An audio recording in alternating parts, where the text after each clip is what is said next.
আজকে আমি খুবই সুস্বাদু করিয়া গুত্তুম মাছ রান্ধিয়া দেখাইম। তো চলো দেখাই কিরকম আমি রান্ধিছি।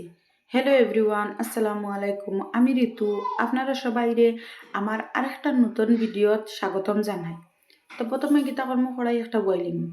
কড়াই বইয়া তেল গরম হওয়ার পরে ওটাইন তো গুত্তুম মাছ ওটাইন দিলাইম বাজা হওয়ার লাগিয়া। এক সাইড বাজা হওয়ার পরে গীতা কর্ম আর এক সাইড ঘুরাইয়া দিম। ঘুরাইয়া দিয়ে দো সাইড সুন্দর করে লাল করিয়া কড়া করিয়া পুরা বাজিলাম। বাজার পরে যখন দেখবো পুরা লাল লাল বাজা হয়ে গেছে, জ্বালাইলে হইতো না, মানে লাল লাল করে বাজতে লাগবো। তো লাল লাল করে বাজা হওয়ার পরে ওটাই উঠাইলিম। উঠানির পরে কিতা করবো, ও কড়াইয়ের মাঝে আরও একটু তেল দিলাম।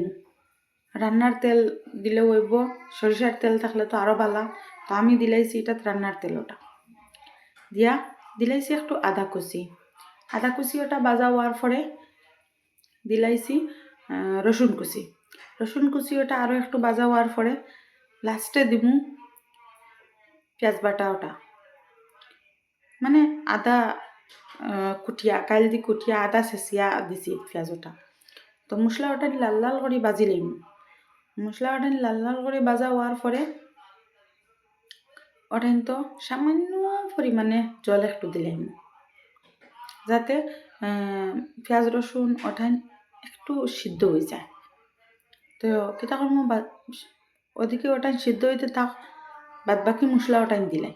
তো বাদ বাকি মশলা হলদি 1 চিপ, জিরা 1 চিপ, মরিচ 2 চিপ, একটু কম আসলে আরও একটু দিছি। তো আপনারা জারজারির জাল মাত্রা বুঝিয়া জাল দিবা।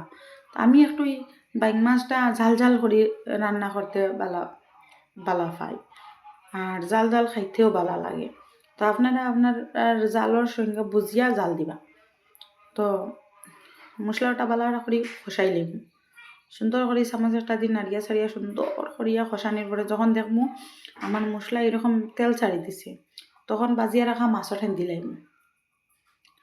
মাছর ঠান দিয়া মাছর লগে ওঠান বালা করে নাড়িয়া ছাড়িয়া মাছ আর জোল মিলাই দিছি। মিলানির পরে পরিমাণ মতো জল দিলাম।